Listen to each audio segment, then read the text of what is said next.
আজকে শুক্রবার কন্ডা ডগরতলি পর্যটক কেন্দ্রে চলে আসলাম। আজকের লোক সংখ্যা একটু বেশি হবে তুলনামূলক অন্য দিনের চেয়ে, এবং অনেকেই প্রশ্ন করছেন আসলে এখানে কবে আসবেন। দেখুন, তুলনামূলক ভাবে যদি শুক্রবার আসেন তাহলে লোক সংখ্যা একটু বেশি হবে। আপনি যদি অন্য বার আসেন তাহলে লোক সংখ্যা অনেকটাই কম পাবেন। তবে ডগরতলির মেন আকর্ষণীয় হচ্ছে এখানকার নৌকা। এখান দিয়ে আপনি নৌকা ঘুরতে পারবেন এবং এখানকার সৌন্দর্য, প্রাকৃতিক মুক্ত পরিবেশ এবং মুক্ত হাওয়া আপনি উপভোগ করতে পারবেন। এবং হ্যাঁ, অবশ্যই আপনি নৌকা একটু দামাদামি করে নেবেন, তাহলে অনেকটাই প্রাইস কম পাবেন, কারণ এখানে নৌকার সংখ্যা অনেকটাই আছে। তো চলুন আর একটু সামনে যাওয়া যাক। তবে হ্যাঁ, বলে নেই এখানে কিন্তু আপনি মোটরসাইকেল পার্কিং এর ব্যবস্থাও আছে, আর আছে কিন্তু অনেক যাতায়াতের সুব্যবস্থা। এবং হ্যাঁ, আপনি যদি নবীনগর পলাশবাড়ি বাইপাল থেকে চলে আসেন তাহলে বাইপাল স্ট্যান্ড থেকে সোজা ডগরতলি বললে এখানে আপনাকে অটো নামিয়ে দিবে। তো এখান থেকে কিন্তু উপভোগ করতে পারবেন এখানকার সৌন্দর্য, এবং এখানকার অনেকগুলা রাইড আছে যেগুলো হচ্ছে বাচ্চাদের জন্য, আছে বড়দের জন্য। হ্যাঁ, এটাকেই কিন্তু গরিবের নিকলি হাওর বলা হয়, কারণ এখানকার রাস্তাটা অনেকটাই চিপা, দুই পাশে শুধু পানি। তবে এখান থেকেও আপনি যেতে পারেন কন্ডা ব্রিজ কিংবা বংশাই নদীও দেখতে, কিংবা দামসোনা বাজারও কিন্তু উপভোগ করতে পারেন সেখানকার সুস্বাদু সেই পেঁয়াজি। দেখুন,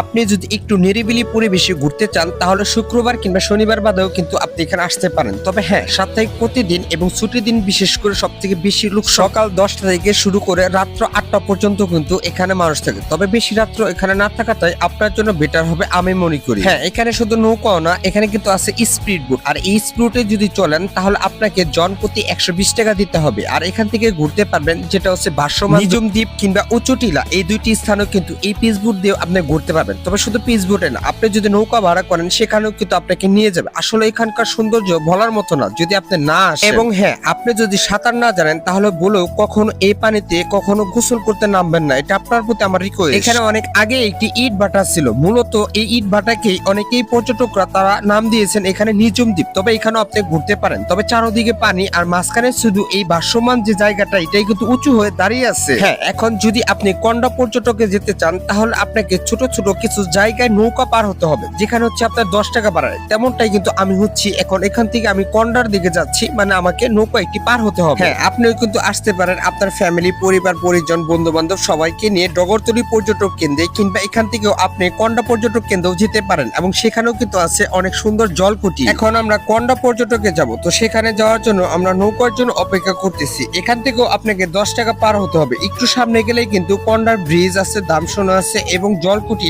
আছে খাবার, রেস্টুরেন্ট, দেখার মতো অনেক জায়গা। আলহামদুলিল্লাহ। এখন আপনি কবে আসতেছেন ডগরতলি পর্যটক কেন্দ্রে?